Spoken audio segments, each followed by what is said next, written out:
way up there and way out of here. The Philadelphia Eagles are Super Bowl champions. Eagles fans everywhere, this is for you. The 0-2 pitch, swing and a miss, struck him out. The Philadelphia Phillies are 2008 World Champions of Baseball. Good evening, everybody. Welcome back to another episode of the Phixated Podcast. I am your host, Mike Azzy, and I'm joined by a man who I will be at a baseball stadium with next Saturday. Yes, you are hearing that right. November the 16th. Regz and I will be at a baseball stadium. Bud, hope you're ready. That's right. We'll be carrying something we usually don't carry into a baseball stadium. Our golf clubs. Yeah. I after we're done recording, I'm going to need many more details on this whole event because I feel like Andrea has asked me like a ton of questions about it. I'm like, I don't know. I have to ask Regz. I'm not sure. I gotta ask. Happy to answer any questions. I'm looking forward to it. Yeah, it was something that they did last year for the first time, I think, in Philly.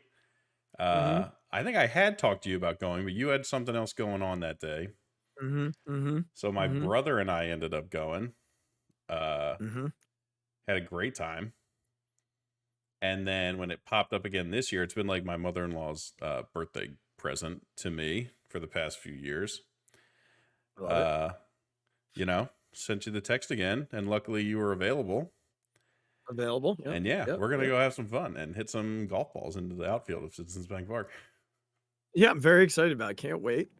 Looking very much forward to it. I played yesterday. I was terrible. Yesterday might have been the worst round I've played all season. That's all right. It was awful. It's going to happen. I'm going back out tomorrow though. So I like it. You get right back on the That's horse. right. You gotta That's get right. right back on the horse. But I'm looking forward to next week and playing. It'll be a good time. We'll have a lot of fun. Oh yeah, it's a blast. Awesome. Well, we got some catching up to do. I mean, this week we had intended on recording on Thursday. I fell asleep in my hotel room. Woke up the next morning, texted Regz and apologized. And we were just like, you know what? We'll do it after the Eagles tonight. So here we are. Doing our recording after the Eagles game. We're not going to talk about the Sixers. They just won, but we are still boycotting for the time being. They're 2-8. Yeah. They beat Charlotte by 2 points in overtime. An eighth of the way through the season. And they are 2-8. They're still going to make the playoffs. Like it is what it is. They're going to end up probably playing in that play-in game and having to fight their way out with their full roster. But we're not going to spend a lot of time here. I'm going to say one thing about them, and it's the only positive I can pull out. Jared McKeon looks like he's going to be a good player. He's going to be a really nice role player for the Sixers. And that, it's coming from a Duke guy, so a little bit of bias, but I've enjoyed watching him in his role. I think we've all kind of just wanted him to play a little more because I think we all just kind of wanted to see if he had it. And he looks like, again, it's the Hornets, but still, he looks like an NBA player. I think at the very least, he's a guy who's going to knock down some shots for you. And I think he's looked good even in other games he's played. And he's not going to be afraid to take them. I think that's the biggest thing. He's not going to be afraid to just pull the trigger. Nope, kid has no fear. Yep. And I love that about him. So, all right, well, we're gonna talk some Eagles because look, they're a good football team. So we're gonna talk them, and we're gonna talk about the Phils and do a little bit of our version of the offseason, the ideal offseason. I forget what you wanted me to start with, Regz. Now that you told me what you told in the rundown what you wanted me to do. Now I forget. Talking about the Eagles. Talking about this is me being authentic. Talking about them birds. This is me being dem birds. We dem birds. So let's rewind. We never got a chance to recap Jacksonville. I don't think we have to go crazy here. I think what continues to stick out from the Jacksonville game is the biggest concern with this team moving forward isn't a player on the roster. It's not any side of the ball.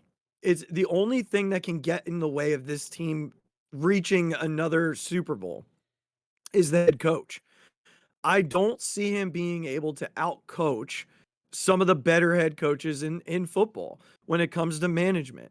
And I know I heard a lot of like recaps this week of reporters, Eagles beat guys, talking heads, saying that they didn't think, looking back at the game, like he made any egregious mistakes.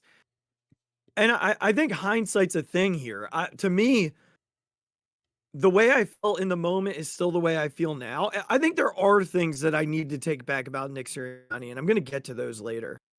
But the game management is not something I'm ready to take back. There are still serious concerns about decisions that he makes, when he makes them, and his consistency in which he makes them. That was my biggest takeaway. I think for the most part, the defense continues to play at a high level. They're not letting bad offenses beat them. And the offense is doing enough. I still don't love the slow starts. They're really sticking to the bit of not scoring on the first possession. They're finding other ways to score early that I just wish they would score on their first possession. But yeah, that was the biggest narrative for me coming out of last week, Regz. Yeah, I mean, there's been so much talked about it. I'm not sure how much I need to go any deeper into it. I agree. I think both things can be true. I think going for it typically with this team when the ball's on like the 1 yard line is usually a good idea. Like they was poorly executed and the Jaguars just beat them on those plays. That hasn't happened very often in the past few years. So I think that like those plays are more of a shock to the system, and fans might react harder because a play they're so used to seeing work 90% of the time didn't work twice on, you know, some pretty key plays. I think it's more so we still don't understand Nick's influence in these calls, and then if it bleeds over into the actual play calls that are happening. Like the 1 4th and 3 play call was horrendous. The rollout and all, like, it's terrible. It gives you no options. You're just stuck on one side of the field, hoping that you fooled the defense somehow. Yeah. So I think that's where the concern happens. I think my biggest takeaway is that it just seems to be that Nick gets in his head like, I have to prove something right now. I have to prove that I'm going to be aggressive. I have to prove that I have the stones to go for this stuff when some other coaches might not. And Nick is at his best when he just gets out of the damn way and lets this team, who is now well coached. I understand that he had to be so involved last season because it was a poorly coached team from top to bottom. Yeah. It took a few weeks, but this is a well-coached team now. And they seem to have the right assistants and position coaches and all those things. And he just has some weeks where he just feels like he has to be involved way too much. And we've just seen that Nick is at his best when he's out of the way. Again, I don't think he's the best manager of timeouts and things like that. I think that's a whole different kind of, to your point, which I agree with. I think from a game management perspective, he's still not where he should be. Right. But I just want him to get out of the way. I just want him to get out of the way and not make things so complicated or not feel like he has to prove something. And that's on, and again, I think when you look back at it, it's only on certain plays. If you're trying to go for a 2-point conversion from the 1 yard line and you have a play that works 90% of the time, I don't think you can get too mad at a team for going for it.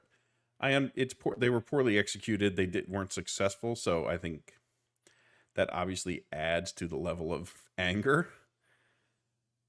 But I think those are the ones where you look back on it and you're like, okay, I get it. We have this play. It's typically unstoppable, and we got stuffed twice. It's unfortunate for sure. It is. Leaving those points off the board is unfortunate. But he's just got to understand that he's done his job. Jalen seems more happy.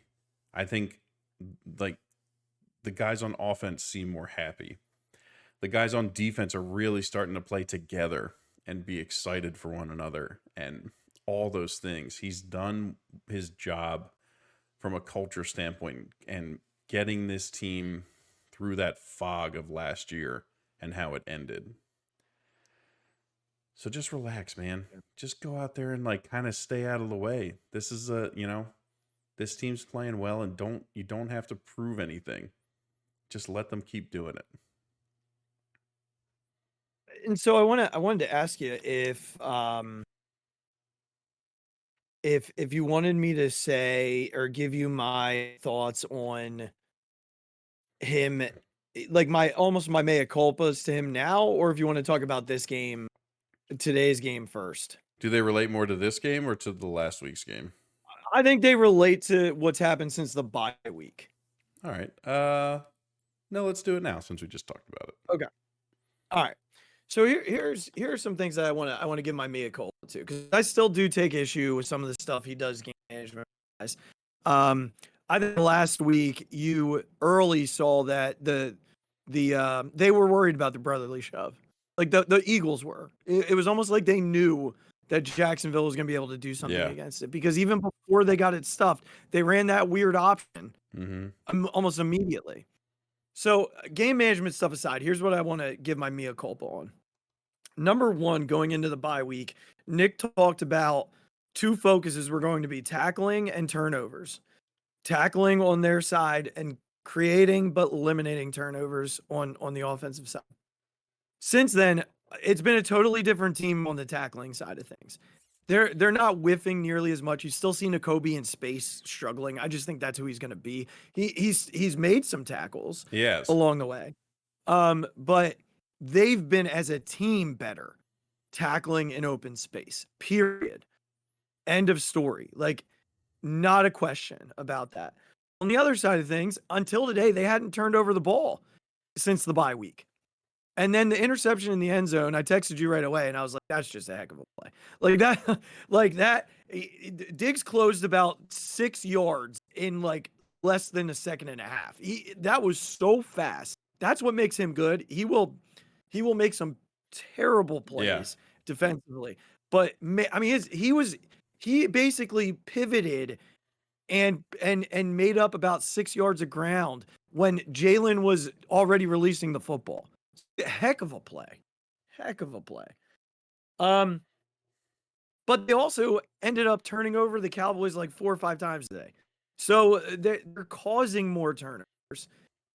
And that's become sort of a staple for them. Yeah.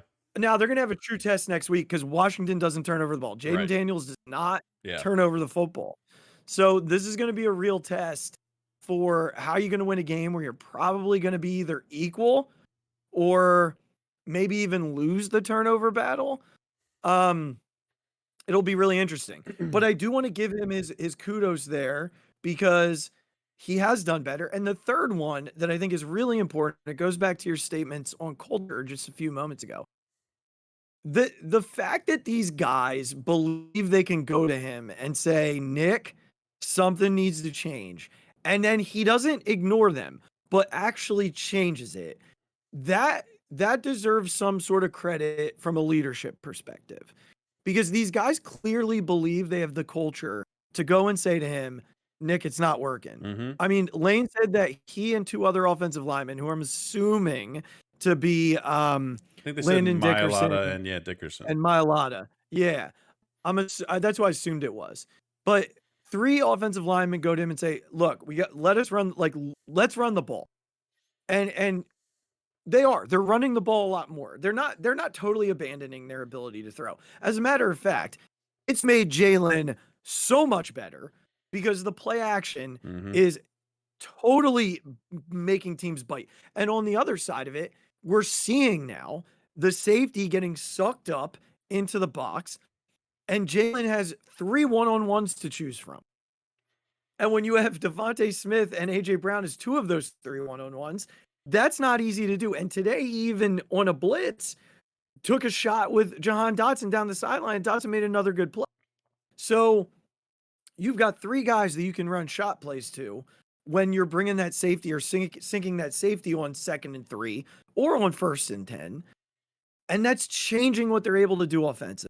Mm-hmm. So I want to give him credit for what he's done in those sense. I'm still nervous about a playoff game against Dan Campbell, or if we're lucky enough getting to a Super Bowl against Andy Reid, and he's just going to be outclassed.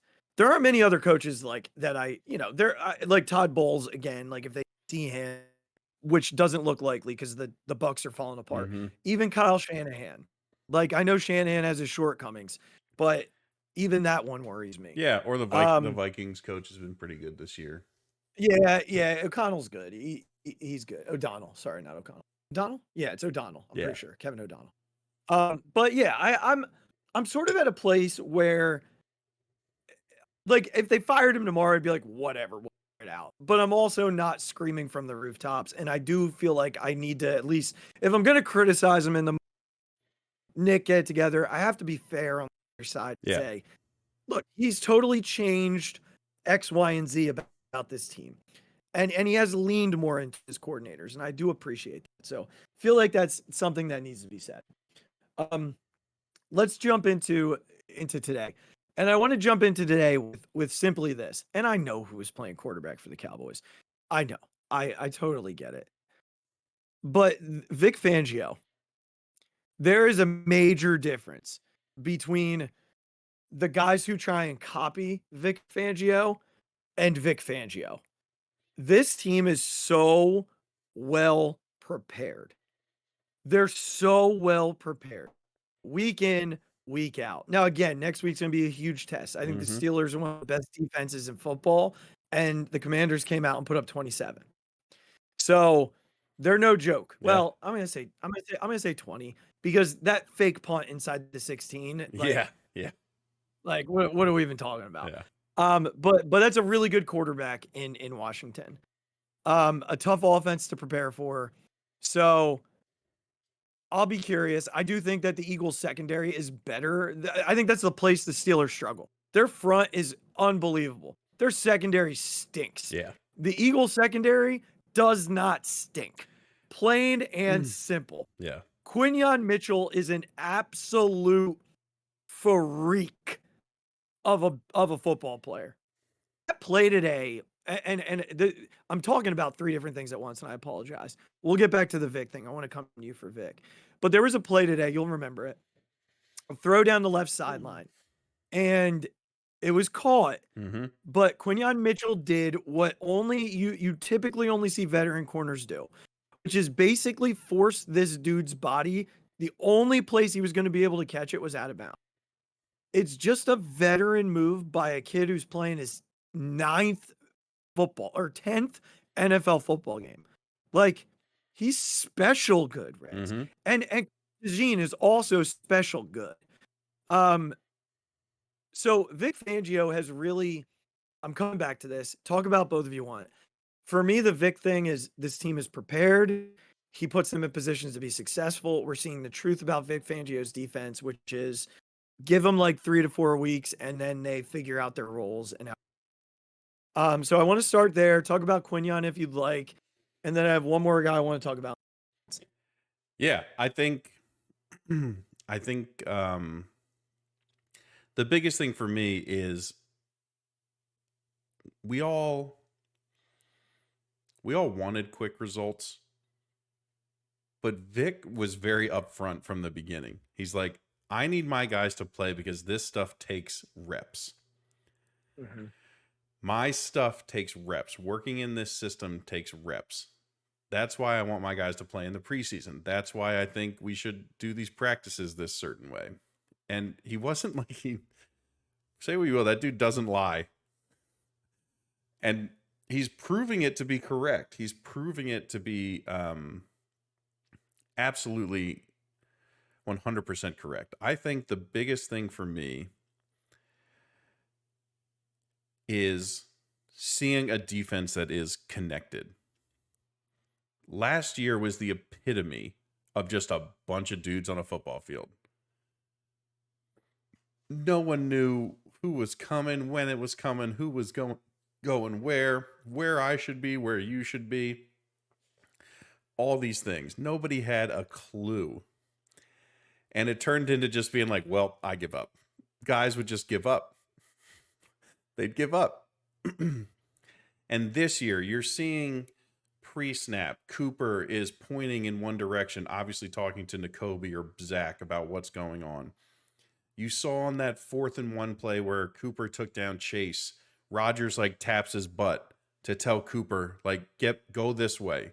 I'm going to push up so that you have room to get behind me so you don't get stuck. Because Rodgers knew what Cooper's job was. And Rodgers saw what was going on. And those things, how routes are being passed off from in that middle section of the field from somebody to somebody to somebody. Linebackers are learning they have to get more depth on these certain routes so that they can be in the right position. They're not getting sucked into the play actions, so much. Like you talked about, they're making tackles in the open field when they have opportunities most of the time. And I just think it's a revelation to see a defense that's so connected and playing so well together. And I think you can say this about the defensive front as well. They're playing better off each other. They're understanding what their job is. They're not getting a ton of sacks, but they're playing better run defense. It's a huge concern for this defense after the first few weeks. They're being gashed for 150 yards plus a game. And that has certainly gotten better. But seeing this defense, especially from a secondary level, linebackers and secondary, be so connected and understand everyone's role and be able to communicate effectively, I think has been the biggest thing that he's brought to this team, is that this doesn't work unless you guys buy in and can be connected. Like this system just doesn't work.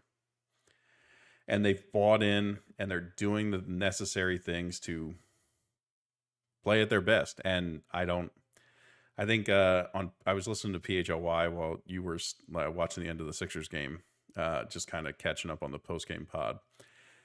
And I think it said Quinyon got thrown at 5 times, like maybe for 1 completed pass, and a passer rating of like 55 in this game. And it just seems like that's every game. There'll be one play where he looks like a rookie. In every game. And what can you expect? If that. But that's what I mean. If that. How could you knock a guy for that? Yeah. But when it happens again, he doesn't look like a rookie. Like he's already learned. That's what happened. This is how I fix it. And it won't happen again. And I really think that the influx of youth and talent from the secondary of Quinyon and Coop have made just an enormous difference to how this team usually looks in the secondary. The investment of those 2 picks might be game-changing for this defense and this franchise for the next 7, 8, 9 years. Yeah, it's a decade worth of talent. Quinyon's last 5 games in coverage, 19 targets, 9 catches allowed, 87 yards, less than 10 yards a catch. No touchdowns, 60 passer rating. That's courtesy of Brendan Deege from The Score. So he's something, and it's fun to watch right now. Well, yeah, just think all of across the board. Just think of work cut out for him with Terry McLaurin. Well, yeah, for sure. But just think of we were all very excited when we drafted him. But there were still questions. Like, we didn't take the Alabama guy. You didn't take the pedigree guy. There were questions about his man-to-man coverage, all those things, even after a good senior week, you know? This kid has just come out and worked his tail off and proved everyone wrong about if he's got the skills to play this position as a true outside corner. And it's been incredible. It's like been amazing to watch. It really has. And there's another guy on that defense that I think needs to be shouted out too. You know, we talk about these two young guys coming and changing the complexion of the outside and the secondary. But Zach Bond has done that at the linebacker position. And, you know, I had my whole thing during baseball season, extend Jeff Hoffman. Well, I'm on a new train now. and it is extend Zach Bond. ASAP. This dude is unreal. He shoots every gap. Like his run fill is just I mean, it fits every run. Yeah. He's always right there. Reads it, jumps it. It is incredible what he's done as a dude who has never played this linebacker position. Yeah. So extend Zach Bond. And that, to me, and is again, who's in-season priority. And again, who struggled a little bit in the first few weeks, getting cut by some blocks or getting stuck behind a few things. Yep. That's what I mean. It's so refreshing to see a defense that is so well coached that something can happen. I'm sure it's talked about on the sideline. It's solidified during practice the next week. And then they have a bunch of guys who are just determined to be like, that's not going to happen again.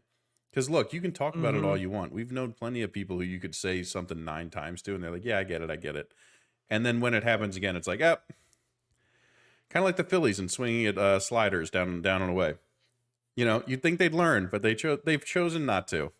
Zach Vaughn and Nakobe Dean have made concerted efforts to put this coaching into practice and put this. And again, it happens once or twice. They obviously coach it up, and it just gotten better and better and better every week. Yeah. Yeah. And not to belabor it, one more thing I wanted to say before one major note, I think, from today. You know, you go to last week's game with Nakobe and the interception. Like, had that play run against him in camp, got burned. He's been talking about it. Even the clip of him saying it's coming. Yeah, the mic'd up was crazy. Then it comes, and which shows how smart he is. Yeah. Like, there was a reason why a lot of people were like, man, this kid is still around. Yeah. When the Eagles got it, and he didn't even talk about it when the Jaguars did it. He talked about it because Saquon caught a touchdown. He brought it up to his defensive coach because his own team scored on the play. And he's like, I wouldn't be surprised if they try that on us. Yeah. So that's how, like, that's the brain that we've always heard that this kid has. It's always been about health for him. And so far, knock on wood. Yep. One other note that I think is important. Jalix Hunt got a lot of burn today. Yeah, he did. He got a lot of burn today. And look, I'll have to watch it, but one thing I noticed is how intentional he is about setting an edge on the run. Oh, yeah. But, I mean, if he knows it's a run, he basically turns himself sideways to keep it on the inside, which is something that this team wasn't doing early. Shouldn't say this team, a certain guy wasn't doing. And now that certain guy is only coming in on third and long. But Jalix Hunt has done enough to open eyes. And this is part of another thing I want to give Sirianni credit for. He's allowing Vic, and maybe he's not allowing. Maybe Vic's like, I don't know shit. What's your name again, Nick? Yeah, is it right. Nick? I don't know. But they're turning these young kids loose. They're not hiding them on the depth chart. Like, if they're playing well in practice, they're getting a chance. And Jalix Hunt didn't do anything today that was like, oh, wow, that's bad. Like, he looked like he belonged on the field. I'll be curious to see if he improves with reps in game. I'm sure the game speeds up a lot on you. Yeah. But he is taking reps against guys like Lane Johnson. You know what I mean? He's taking reps against, Really good offensive linemen. So we're going to see more of them. Look for number 58. He's shot out of a cannon almost on every play.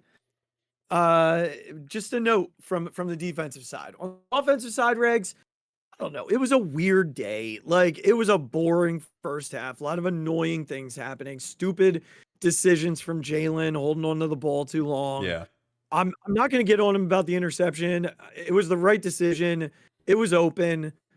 Maybe like you text me like a beat too late, maybe even a half a beat too late. Yeah. Like it was only in the replay that it looked that way when they slowed it down. It looked like he saw it and almost like quarter pumped and then let it go. And I don't think he had enough on it. I think he threw it a little soft, so it ended up being a little behind Goddard. Like, it kind of would have hit him in the chest instead of hitting him kind of in the hands, which makes it a much harder play. Look, it's like you said, Diggs made a great play. But it, like, that's what the NFL is, right? You're that much late, and that's what something like that can turn into. I appreciate that he was looking at it and had the willingness to throw it. I think he's just got to, like, put his oomph into it and put it in a little better spot, and that's a really great throw. It was still a really good play by Diggs to actually intercept it. And honestly, Jalen made a lot of really good plays after that today. Yes. He did go into shutdown mode for the next two possessions. Yeah. I think some of that play got into his head, and he was just second guessing every decision after that. Yeah. But all of a sudden, after the fumble, he decided that he was going to be decisive again. And in 80 seconds, they marched down and scored before half. And then it was a rout after halftime. Yeah. Yeah. I think it's what we heard in training camp. It's that Jalen was so good when he was decisive, when he got to the back of his route, of his drop back and made quick decisions. When we see Jalen get in trouble, it's when he can't have his legs underneath him. And look, he doesn't have a huge arm like Josh Allen or some of those quarterbacks. He can't throw from these weird positions and have a ton of oomph behind it. He really has to have his legs underneath him. So when he holds onto the ball and there's a bunch of guys around him and he's kind of stuck somewhere in the pocket, he just can't get the oomph on some of those throws. It happened on the one to Devontae, which was, possibly a pass interference, but whatever, was underthrown, had him there. There's a couple other throws where you see that he just doesn't have his legs underneath him. But that drive, like you said, to score before halftime there and then get the ball back is one of those things that you talk about in every football game. Having the opportunity to double dip is just such a momentum killer for the other team when you can do something like that, and especially when you can make them touchdowns. It's enormous. And look, even on that play or on that drive, he's still one of the best deep ball throwers possibly in the entire NFL. Where he puts those balls and how catchable they are and how well they're placed is an unbelievable talent and skill that he possesses. But a great throw to AJ over the middle. That on the touchdown beats a free rusher. That linebacker who'd been killing us all game is an athletic young kid. I hope he's okay. Yeah. Was it an ankle or like a knee thing? Non-contact, just went down. Yeah, tough. He was playing a great game up until then. He's a really good player. Yeah. So again, we hope he's okay. But he's the free rusher, and Jalen makes a great move to get away from him, and then like zips that throw to Dallas. Like, again, makes a decision and then just fires it. Yep. And it's just one of those things where I don't know why he's still hesitant. This dude has been to a Super Bowl and like played with Patrick Mahomes in a Super Bowl in his second full year in the NFL. I'm not sure why the confidence wanes sometimes when it doesn't have to, but we just need him. Again, the interception was what it was. Was it a perfect throw? No. It was probably just a really good play by the defense. And that's going to happen sometimes. I gotta be honest. Yeah. I got to be honest. I don't know many corners who make that play. Like Yeah. the instinct, the quickness, Yeah. the catch itself. Well, yeah, sure. Yeah. Like a lot of corners can't catch that Yeah. ball. We talk about it. Sometimes you just tip your hat, right? It's the NFL. Yeah. Guys are good. Yeah. So, look, it happens. The fumble is on him. Yeah. The fumble is, like you said, For sure. him being like too cute about it. Just chuck the fucking Yeah. thing out of bounds and go on to the next play. Or tuck it and run. Again, just make it do something that isn't flopping the ball out here and letting go of it. Like that's the stuff that I think, like you said, comes from that some weird lack of confidence. Yeah. And it's just kind of unacceptable at this point with the games he's been in and what we know his ability is. Right. So that stuff just has to, like, it's got to go away. We have to be over this at some point. But like you said, taking the team 80 plus yards before halftime to score is still a huge deal. They had only scored 7 points up to that point in a quarter, like 1 3/4 quarters. I know it's a weird sentence, but that drive was so huge. Then to come out and score again after getting the ball back. They scored on the drive out of halftime, right? Did they? No. The next one, they scored on the one after that. Yeah. So that was the Johnny Wilson touchdown. That's right. Again, a strong throw in the right spot where only Johnny Wilson is going to be able to catch that football. Another really great catch, by the way. Yes. we saw what makes Johnny Wilson pretty tantalizing. Yeah, on that for play. sure. So big body, big frame. Yep. Great hands. Some other like really good runs. Kind of gets steps up in pockets, sees that it's man to man, and just takes off. Some good runs. Some other. There weren't a ton of, again, he wasn't putting the ball in harm's way a bunch either, which is sometimes where Jalen gets, because he's indecisive and he's a second or two late. So a weird, like you said, first quarter and a half. I'd love to see the lack of confidence go away after, like, sometimes stuff's just going to happen, man. And you have to be able to, and he did, like, let's give him credit. He did. The fumble was tough. And I'm sure most of the Eagles fans were like, come on, man, not now. Like, not against Cooper Rush and the Cowboys. Yeah. Don't do it now, please. But he came back and played a phenomenal second half and, like, put the game away to the point that they could rest their starters for a good quarter with a game coming up on Thursday. You missed, or you mentioned something there that I want to just touch on real quickly about, like you said, the Super Bowl, and then said, short memory. And that was something that made Jalen so special in that 2022 season, especially in that Super Bowl. Right after he fumbled that ball and the Chiefs took it to the house to score, what did Jalen do? Came out and led him on a really long score and scored a touchdown. And I think, like, that short memory lives in him somewhere. Yeah. It's just over the last, like, the second part of last year and then the beginning of this year, we didn't see it as much. We're starting to see it again. It looked like we were falling into that space after the interception tonight.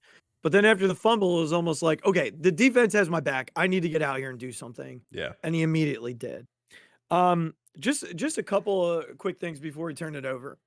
The first being, and I'm just briefly going back to the defense. I'm going to run through three things. The first being, I know we talked about Quinyon. I mentioned Cooper, but this was probably his most difficult matchup today because they move CeeDee Lamb in and out of the slot a whole lot. And I know it was Cooper Rush, but Cooper was not scared, man. He's right up in his face. He's pressing at the line.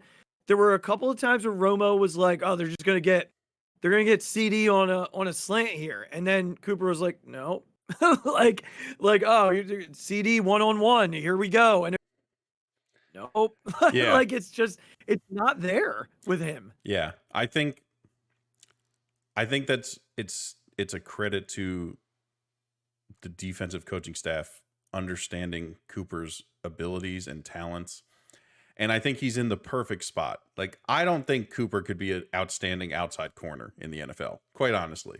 No, I think I don't, this is what he is. this is who he's gonna be. exactly. Yep. But Yep. they have put him in a position to maximize his talents, his ability to read plays, to close on the ball, to make tackles. Like, just the difference of him and Avonte Maddox making tackles is like, good God. Yeah. It's night and day. Yeah. And they're putting him in the best position. You think if he's Yeah. drafted by another team who maybe has to put him on the outside, I don't think he's having the same kind of success. And it's not any fault against him. He's obviously an athletic kid who, works hard and all those things. Right. He's just not that.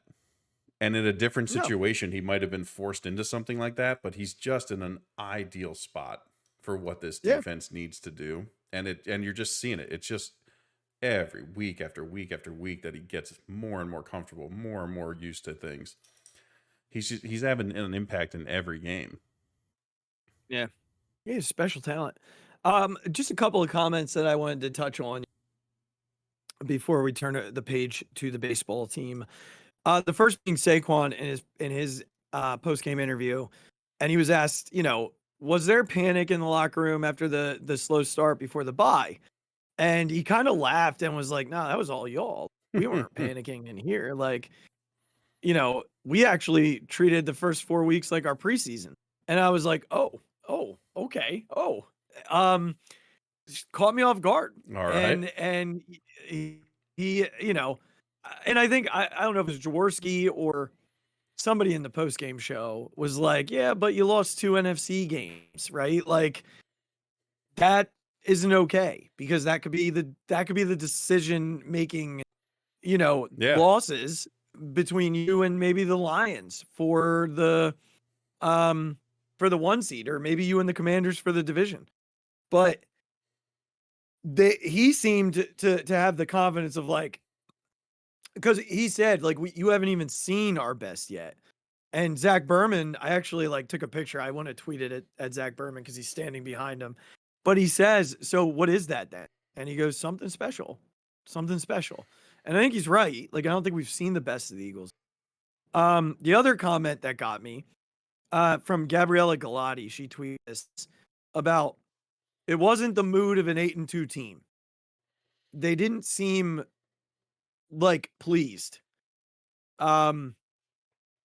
She said that Brandon Graham was like, "Well, we haven't done anything. We haven't done nothing yet." So, this team, it's almost different than last year, where they were waiting for something bad to happen, where this team is waiting to show that they have another level. Like, last year, they kept saying it, right? Like, we know we haven't reached that standard yet. We kept hearing that stupid word. Yeah. This year, you can tell that it's there. Like, there is another level, because every week we see something new. We see them improve. And the tale of a good football team, because football's so different than baseball. In football, you want to see a team, college, pro, you just want to see increment improvements on a week-to-week basis. Last year, this team was just the same every week. Mm-hmm. This year, especially when you think about games they were winning against bad teams, this year, they're just beating the hell out of everybody. This reminds me of the team that won the Super Bowl. They just beat the crap out of everyone every week. Yeah. They had a couple losses, close losses. I mean, the Buck game was a blowout, but the Buck game, to me, no Lane Johnson, no Devontae Smith, no A.J. Brown. They were losing that game, period. Yeah. But this team, they just beat the hell out of you. They're a freaking Saquon drop from 9-1. Yeah.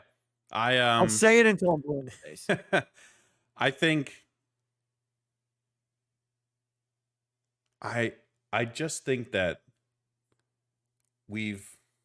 this team has raised the floor of what kind of team they can be.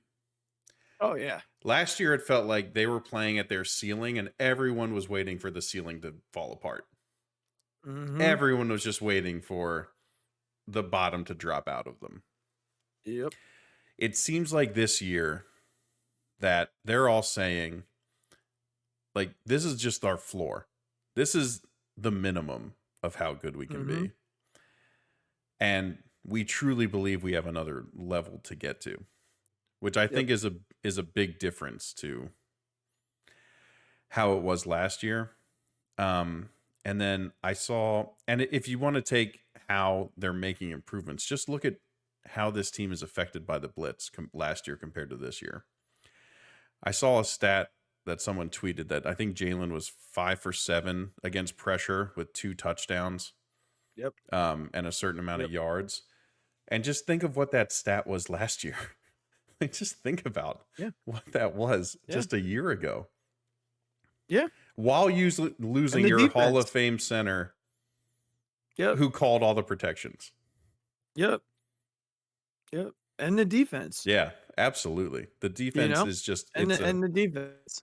The defense is almost a Jekyll and Hyde transformation to we talked about all they had to do was become like league average, and they are far better than league average right now. Far better. And I'm really excited for Thursday. I cannot wait. I here's my issue, and then we'll move on. I go in here for a while, but we had 2 games to talk about. My issue with the scheduling here, I know everybody has to play a Thursday game, and I'm not upset that this is the Thursday game. I'm not. What I'm upset about is that Washington played a home game today. Yeah. The Eagles at 1:00. The Eagles played a 4:30 game 2 time zones over. They got to travel cross country, get back at 2 a.m. tomorrow morning. Sorry. And then I heard like Nick's doing like a walkthrough tomorrow, which he kind of has to do. And then Tuesday they're gonna have something, and Wednesday another walkthrough. Game Thursday. I don't care about the Thursday night game. That's fine. But both teams should be playing like a 1:00 East Coast game. Plain and simple. Neither team should be playing on the West Coast to have to come back. Like, unless they're both doing that. Right. It just shouldn't be. And I said that to a couple of Commander fans today, and all good people. And they all agreed with me. They were like, yeah, it's kind of crappy. Like, it's really not fair. Do I think it's gonna crush the Eagles? No, I don't. I think if they lose the game, they lose the game. Yeah. But I do think I do think that there needs to be some scheduling considerations, and the Eagles shouldn't be having to fly back from 2 time zones to play a short week when the Commanders played a 1:00 game at home. Sort of my thought. So, but they'll be in a pretty good position, because if things keep going the way they're going in the Sunday night game, the Eagles will be tied atop the NFC for best record. Jared Goff has thrown five interceptions. Is he up to 5? Good Lord. Like, could you imagine the things like, that would be said about Jalen Hurts if he threw 5 interceptions? Of course, right when I'm playing the Houston defense, like, and Sam Laporta, and I'm only up by like 14, does Jared Goff decide to throw 5 interceptions? 100%. Never a doubt. Never a doubt. Fantasy football sucks. But we're gonna come back to preview the Eagles Commanders game on Wednesday. So we'll be back right now. 3-point Philly favorite spread, which is basically a pick 'em. So we'll predict the game on Wednesday. So for now, go Birds, 8-2. Gotta love it. We're gonna move on to the Phils. We just some quick news, and could be important news. The Phillies have added 3 minority owners. Yes. That have invested $500 million in the team. I don't know about you, but there is a player out there who's probably going to be somewhere in the 500 to 600 million ballpark. The irony of this is just crazy, Regz. Is it not? It is. And I think equally so is the irony that the Phillies seem to be hell-bent on discussing this as if Juan Soto is a non-factor. They just continue to take every opportunity to be like, we hear he prefers New York. Or, we're going to have to be creative. We probably aren't getting the big fish. All these things. Yeah. Yet all their actual happenings seem to speak to getting enough cash to sign this guy and not be underwater as a franchise.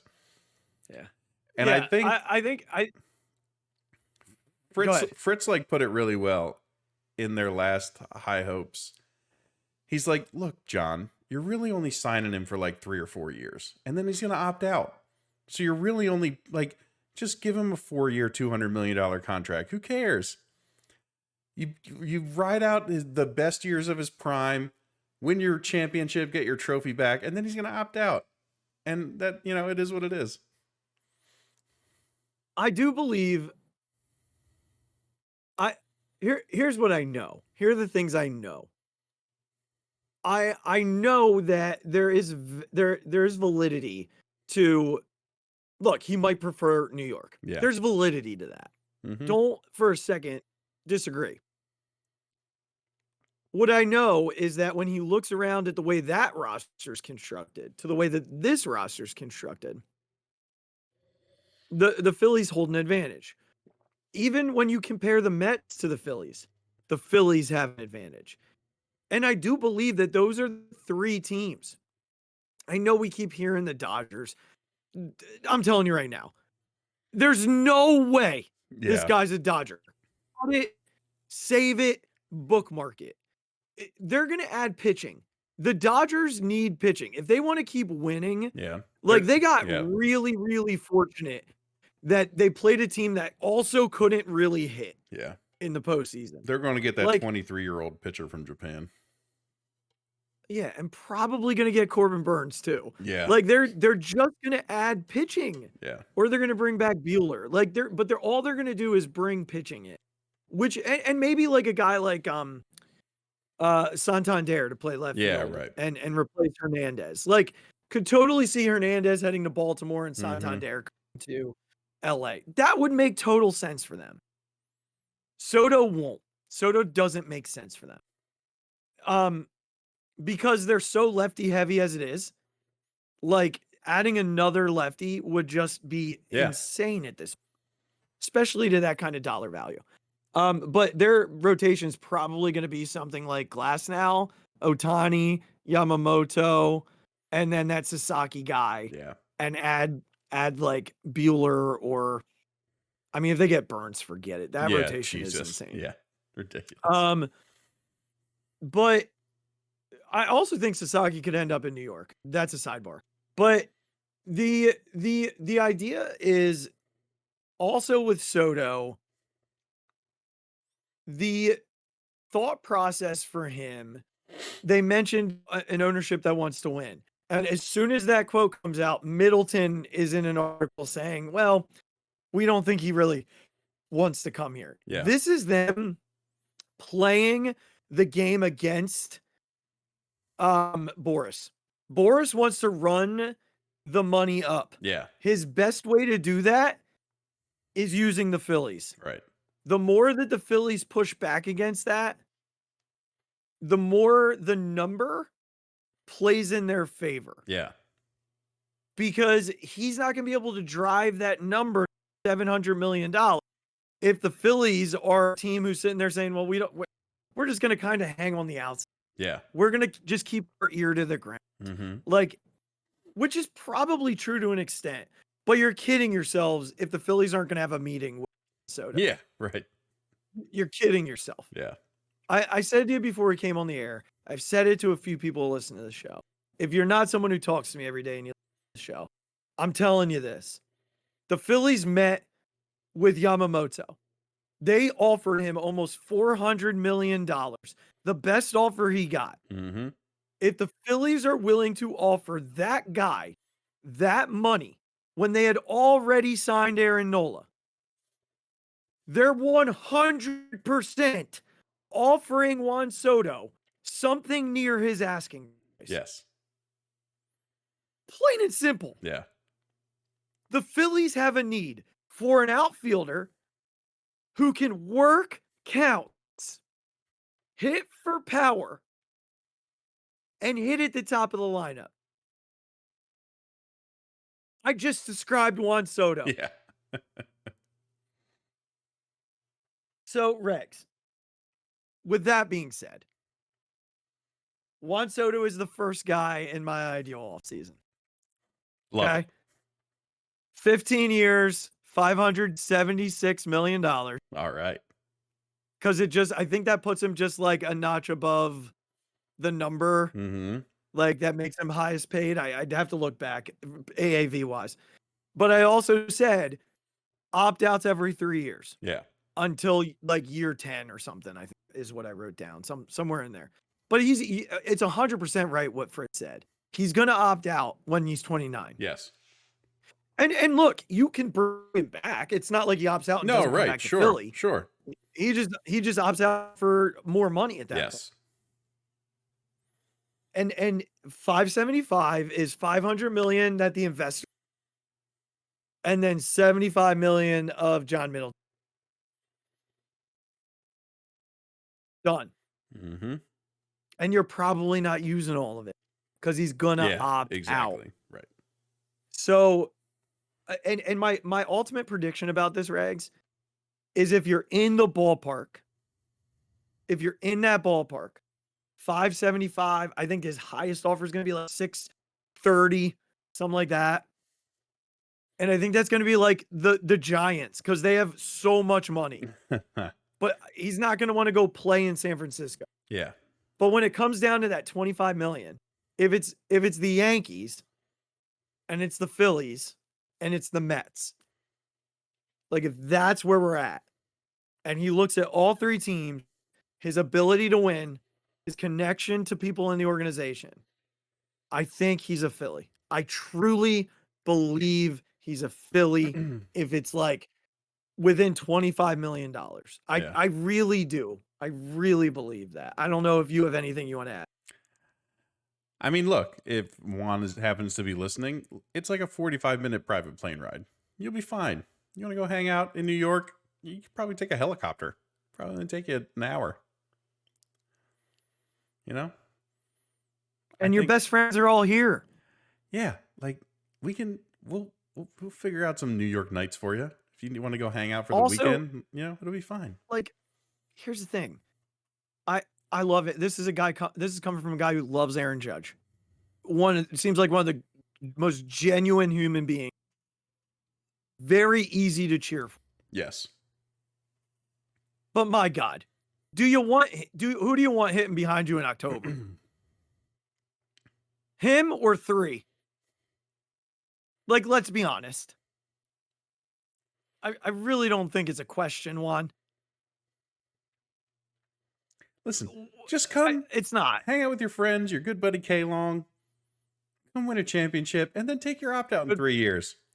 Yeah, and then come win a couple championships. More power to you. 2 would be great. Great, yeah, absolutely. But then more power to you. But we know once you get here, you're gonna want to stay. Right. Okay, so that's one. I'm gonna give you 1B if they don't get him. Okay. And that's Tyler O'Neill. Tyler O'Neill is a power hitting right-handed outfielder. Played for the Cardinals, plays for the Red Sox. 3 years, $45 million, $3 million. Probably gets it done. It's a drop-off for sure, but it's somebody to stick in the middle of the order. Somebody who, can play left field at a pretty high level. He'll be fine. He's hurt a lot. He's hurt a lot. And he doesn't quite help with your swing and miss. He doesn't, but I've got someone to help with that. I'm with you. I think Jerks and Profar is going to get a little too much. Okay. He's also a guy I've written down as like option 3. I'd love him, but I also think there's a chance that Kevin Long sees something in a guy like Tyler O'Neill and thinks he could probably flip the script with him. He has a pretty high pedigree, so it's possible. Mm-hmm. But yeah, that's sort of where I went with one B, and then like I said, 1C is Jurickson Profar. Those are my 3 guys. Obviously, Soto way above. Yes. Okay. So then I that's find left the third field. base. Left field box checked. That's left field box is checked. Let me go backup catcher, because I do think they're gonna go here. Yeah. I got 1 year, $6 million. Travis Higashioka, Okay. the former backup in New York, played a little bit here and there in San Diego. I'd even go as far as offering him 2 years and seeing if you like let him be in Philly this year, and then he can start for you next year for Eduardo Tejet to get like an extra year. Maybe you try and stem that tide a little bit. Higashioka is a very good defensive catcher. Mm-hmm. Found the offense a little bit in San Diego. So wouldn't be a terrible drop off, but could also play a lot of games. Yeah, right. For JT this year. And something that's needed. Yep. Something that's desperately needed. If you don't get him, there's always like Travis d'Arnaud, bring him home. There's Jacob Stallings. I'm good with those guys. Higashioka is my number 1. So that's backup catcher, check. Reason why I'm saying that is because I'm trading Rafael Marchand. Okay. I'm trading him, Carlos De La Cruz, and Devin Saltaban to Milwaukee for Devin Williams. Get the closer, bring him over, lock him in. Okay. Can I ask? You might need. Go ahead. No. You can continue. I was gonna say you might need like a some form of like a 4A reliever thrown in there. To me, it reminds me of Brad Lidge, 07. They're out on him. Yep. He's got 1 year left. You're not going to need a ton to go get him because they're salty on him. So this feels like the type of move they can make, bring him in. It's not going to, especially after I saw they didn't take his option. It feels like this is a pretty standard move. It's not going to take. Okay. So let me ask you, Mm-hmm. why Devin Williams over, let's say, a Ryan Helsley? Or maybe even like, I think the Astros were saying they were shopping, who's the guy? The righty, who was a setup man for them now when they got Hader, but he was a closer for them for a while. Oh, God. Yeah. You know who I'm talking about. I can't think of his name right now. Yeah, Good Lord. he closed against us in the World Series. Yes. And I'm drawn. Hold on. You're good. Look for that. I'm looking for it right now. Because I'm not gonna be able to continue until you say his name. Ryan Presley. Ryan Presley. Thank you. That's it. Yeah. So let me talk to that here for a moment. I really like Helsley. I do. I think Helsley's gonna cost you a little bit more, only because and I'm pulling up his contract and I want to make sure I'm accurate on this, because I believe he has an extra year of control that Williams does not. So I just want to double check before I speak out of turn. I'm wrong on that. I'm actually wrong on that. So here's the thing. Would I be okay with Helsley? Sure, because they have basically the same money. I think my concern with Helsley is related. He's had some injury stuff, the elbow, shoulder, banged up the year the Phillies made the big run. Williams had some injury stuff, I believe, last year, but pitched the whole year this year. Actually really good until that at bat against Pete Alonso. I think for me, it's just Devin Williams has 3 knockout pitches. And I want the guy who's going to be almost sure in the 9th inning. Not that Helsley's not. If you told me that it was going to, you were going to have Ryan Helsley in that spot, Devin Williams, I'm probably not going to argue you. I'm probably going to say that's fine. Ultimately, I leaned into Williams because I have more of a preference for his stuff Yeah. in the 9th inning.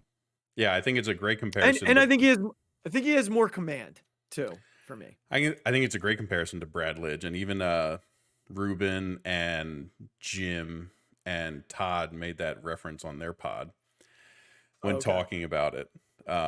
Ruben especially was like, look, Brad Lidge came to us because that home run to Pujols. It's very clear that they're looking to deal him. Yes. And again, I wasn't saying that because I disagree. I think if we got Devin Williams, he's disgusting. And I don't think you can be judged off one home run. Like Mariano Rivera lost a World Series. You know what I mean? Like, you're a closer. It's going to happen even to the best of all time. They're never going to be perfect. Right. I just know Helsley is another name out there of kind of that pure closer. So just interested for your thoughts on that. 100% available. But I'm not done in the bullpen. Great. I have another trade. All right. And this is a 1-for-1 trade. Okay. I'm sending Johan Rojas to Tampa Bay for Pete Fairbanks. Yeah, that guy's gross. Yeah. Now, there's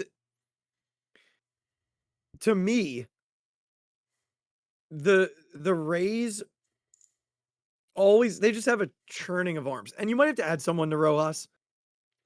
But they're always churning arms and then dealing them. Mm-hmm.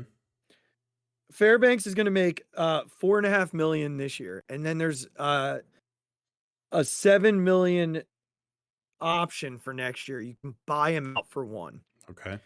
But if you decide as an organization, look, we don't want to pay to bring back Hoffman. We don't want to pay to bring back Estevez. You just replace both of them at a combined number of 15 million. Oh no, actually I lie. 11 million. Yeah, that's for this coming year. I didn't realize Fairbanks was that low.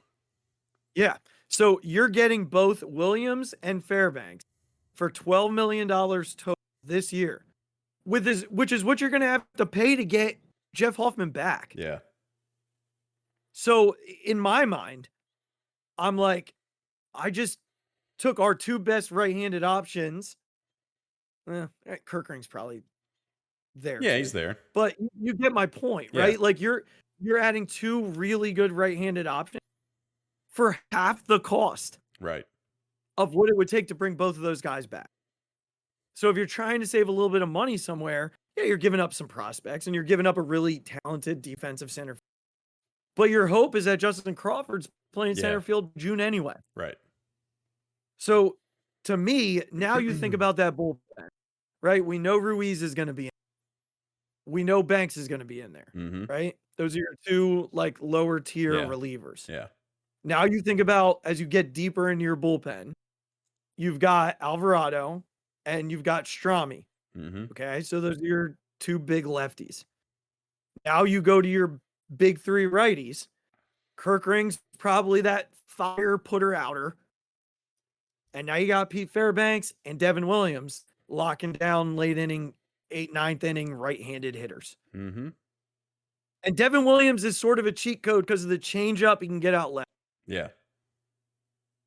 So I like that bullpen. I mean, yeah, so do I. I'm also in on what I've heard, like Fritz say, bring in Mike Soroka and let him do his thing.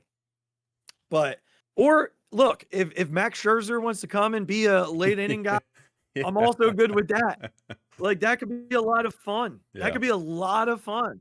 Let Max Scherzer, like, just come fire 96 mile an hour fastball for one inning every 3 nights. Right. Like, get creative. Didi has a relationship. There's not going to be a huge line of people for Max Scherzer. If he wants to win, I think there's going to be a line of teams who are like not contenders, but are happy to trade him at the deadline. But Scherzer's a competitor. I don't think you want to play on a bad team for half a season. Yeah, for sure. I don't have him here. He's just a thought. No, so, so there's your bullpen. There's your bullpen fix. I fixed backup catcher. I fixed left field with one of 3 guys. but I'm not stopping there. You ready? Yeah. Okay. Here's the one. Okay. We're sending Gabe Rincones, Okay. Mick Abel, Mm-hmm.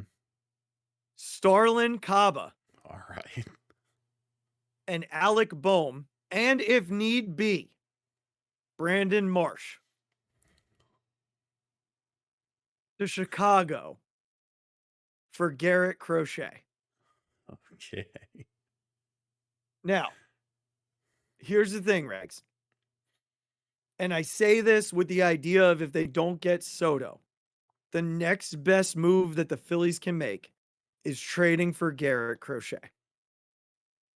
He gives them the best 1, 2, 3, 4, 5 when Painter gets here that baseball has seen since the Phillies 2011 rotation. They're a nightmare in a postseason series with Wheeler Crochet. A nightmare in games 1 and 2. It's going to take Boehm. 1,000%. You're going to have to give up one of those top 3 guys. And I don't think the Phillies are dipping Painter or Miller. Yeah. Or Crawford. Right. They're going to be Phillies. They're not willing to move on that. But Abel has enough upsides. Like, there's still enough there to convince a team, especially an organization as bad as Chicago, that there's enough there. Rincones is sneaky good. Some good pop. And I think Marsh is tantalizing for a lot of teams. Now, that does hit your offensive or your outfield depth, especially if we're trading Rojas too. Yeah. So you're going to have to figure out center field. But Marsh is only like, that's a last second throw in. I don't think you need it with what I offer here. Like, that's a lot. What do you think they have to sign him for? They're going to have to extend him. That's what I mean. Wasn't his like whole thing Yeah. is that he needs to be extended if he gets traded? Yeah. And I think I think they'd have a number. I don't think I have one right now, but probably something something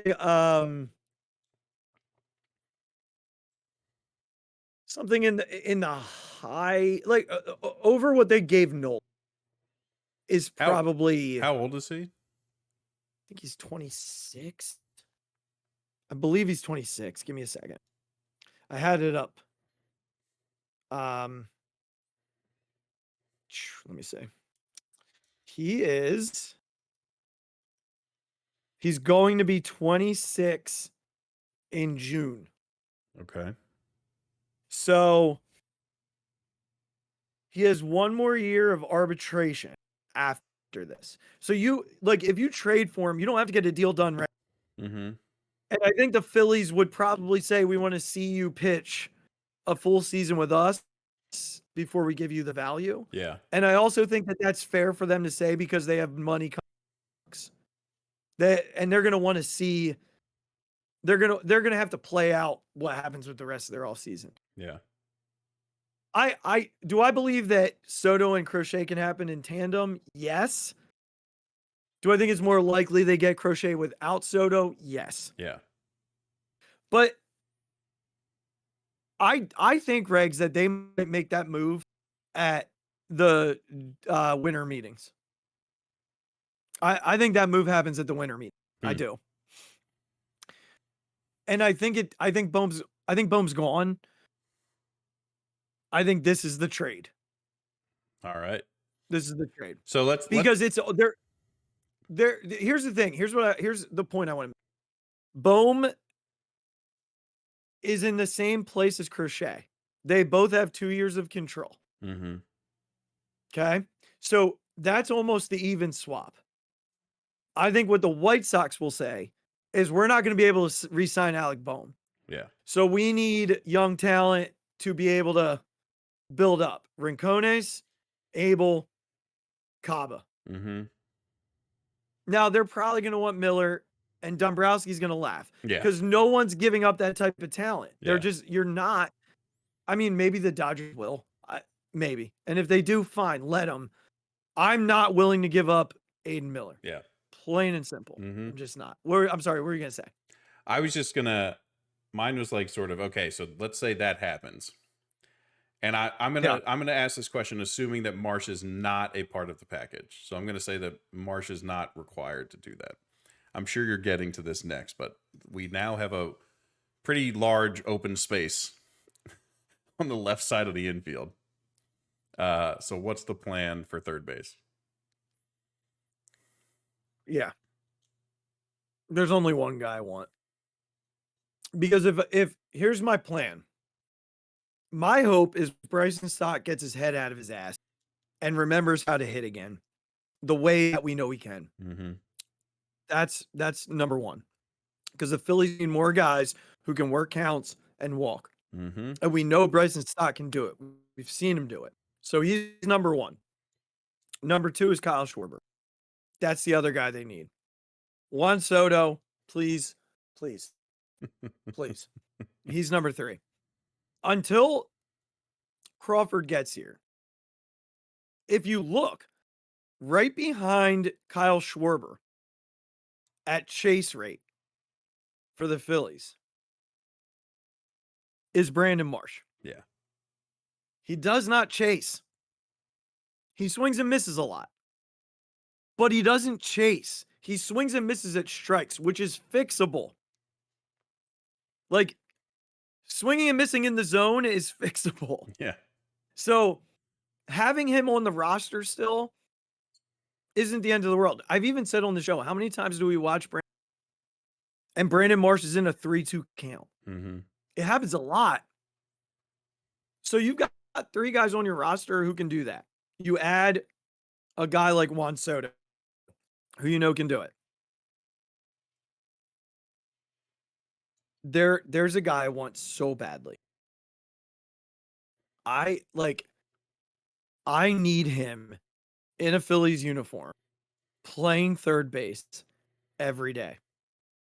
I don't know money-wise. I'm throwing money. I am like no checkbook. We have no budget. Yep. But man, I need Ha-Seong Kim playing third base for this team. I can't express to you how much of a difference this dude would make offensively for this line. Yeah. Honestly, Regz, I'd hit him second. I'd drop Trey toward the bottom and hit him second. And I got him like 2 years, 30. It might take 35. Maybe with a third year team option. Mm-hmm. Because if the Phillies are serious, and I'm gonna be, this is what I would do. Say you sign, let me just pretend for a moment they signed both Kim and Soto. Yeah. My ideal lineup actually has Soto leading. Okay. I'd go Soto and Kim immediately. Mm-hmm. Two guys who just terrorize pitchers. Yeah. They terrorize pitchers they don't swing at balls. They foul off everything. And then, I just had these incredibly frustrating at-bats with Juan Soto and Ha-Seong Kim, and now I got to pitch to Bryce Harper because one of them's on base. Yeah. And then I have Casty, and then I have Kyle, and then I have Trey. And after that, you fill it in. Like after that, it's Stott hitting seventh. It's JT hitting eighth. Yeah. And then ninth is your center fielder, whether it's Marsh or when Crawford gets here. That lineup to me makes such a difference because when you consider those first three guys, they'll work pitchers. Mm-hmm. Casty is going to have people on base. He can be his free swinging self. And then you start over with Kyle hitting fifth. Yeah. Now Kyle's going to terrorize you, right? Trey's behind him. So you're basically have your 1, 2, 5, 6. I know it's expensive and I know it's outlandish, but getting those two guys changes everything about the Phillies. It changes everything about the Phillies. Mm-hmm. And then you don't have to rush Miller. Like you don't have to rush Miller. And honestly, when the time comes, in the following year, you can move some things around and allow Aiden Miller to play the infield. Yeah. Or he comes up and he DHs. Like, because you have with guys leaving, with Schwarber leaving, you have the DH spot open. Mm-hmm. So you can have a different DH every single day. Yeah. Like Miller can DH a day, and then Kim can play shortstop, and Trey can DH, and then Kim can go to second, and Stotty can, and I'm sure Kim can play first because he plays everywhere, right? So like you can just move guys around. Kim doesn't become wasted money. Miller comes up because the plan is Miller will be here in 2026. Mm-hmm. So like that doesn't hinder you because with Schwarber leaving, Trey moves to right field, Kim moves to second, you move Stott to short, and then Aiden plays third. Yeah, but you still have Nick. Oh, nah, 2026? Oh yeah, that's true. Nick's got 2 years. Nick's your DH then. You could. Yeah, 100%. You could do that. Bryce could even move back to the outfield. Right.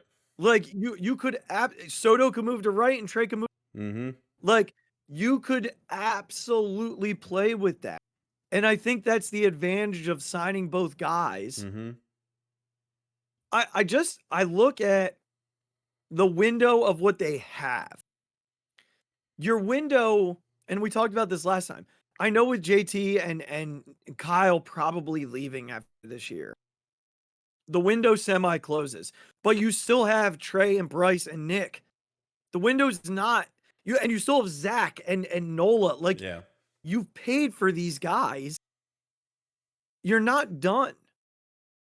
So why not reinvest in carrying the window further? Mm-hmm. And then with guys like Miller and Crawford and some of the guys you've drafted coming, don't end the window. Like keep it open, and signing these two guys helps you do that. Yeah. So look, at the end of the day, my ideal situation is Soto, Kim, trading for Fairbanks, Crochet, and Williams. And then your extension for Crochet happens after the other money comes. Right. Once these guys are gone. Because you're not paying Painter. You're still not paying Stott for 4 more years. Right. Yeah. At which point he's probably gone. Because he's going to be 30. So you're not paying Bryson Stott. You're not paying Aiden Miller. You're not paying Justin Crawford. You're not paying Andrew Painter. Christopher Sanchez is making peanuts. Yeah. When you look at the payroll right now in 2027, they are paying 3 guys. 4. Bryce Harper, Trey Turner, Zach Wheeler, Aaron Nola. Christopher Sanchez is making nothing in 2027. Mm-hmm. And what this does, if you do trade for Garrett Crochet, and I promise this will be it, I do believe that somewhere, could be here, could be in another deal, Ranger gets traded. Yeah. And I hate saying that. I know, but if that, unless they want to move him to the bullpen for a year. Yeah. But if anyone's to go, which they could do. You're keeping Sanchez over Ranger. For sure. For sure. But they could move him to the bullpen and just use him like, we have an injury. You got to come and pitch. They could absolutely choose to do that and not trade him and just let him pitch out the end of his contract. I could totally see that. Yeah. Like having Ranger in the bullpen is an embarrassment of riches. But I think one that they'd be interested in doing because he's done it before and his injuries always occur. They don't occur as a reliever. Right. So look, I'll be honest with you. It's a lot. And is it likely? No. Yeah. But am I going to sit here and say none of this is possible. I'm not. I actually think they end up with Williams and Shea. I 100% believe they end up with those guys. Yeah. No, that was great. They're definitely getting a closer, and I do believe they're going to get Garrett Crochet. Yeah. If they sign Soto, that's a cherry on. Yeah. I love it. I love when you do these. They're great. Well, I might come back with a 2.0 next week. I don't know. Let's do that. I love it. I mean, it's going to be a lot of the same, but still, let's do it. It's a great idea. All right. Well, hey, y'all, we appreciate you listening. Thanks for sticking with us through a longer episode. We had a lot to get to. We did. And we will be back on Wednesday. We're going to do a preview of the Commanders game. Mm-hmm. Birds are 8-2. Phillies offseason is here. Mets didn't win a World Series. All is good. We will also probably do some videos from our golf thing. It's going to be fun. Oh, yeah. We'll probably send some videos out. Absolutely. Have some fun with that. But until then, make sure you follow us. Subscribe on the YouTube channel. Follow us on wherever you get your podcasts. Then head to social media. Follow us on Twitter at the Phixated Pod, at the Mic Drop 5, at Big Regz with a Z. Facebook at the Phixated fan page, and TikTok at the Phixated Pod. I got to get myself going on all three of those places again. I've been slowing down, so I got to get back on it. And merchandise link in the show description. We love you guys. We appreciate you. Be kind to yourselves. Be kind to one another. You'll see some content rolling your way this week. We'll be back on Wednesday. Until then, good job, Birds. Go get me Juan. Go get me Garrett. Let's run this shit back. Appreciate it, everybody. Dallas sucks. Oh, my God. Deep to right field. Way up there and way out of here. The Philadelphia Eagles are Super Bowl champions. Eagles fans everywhere, this is for you.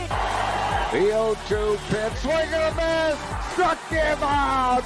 The Philadelphia Phillies are 2008 World Champions of Baseball.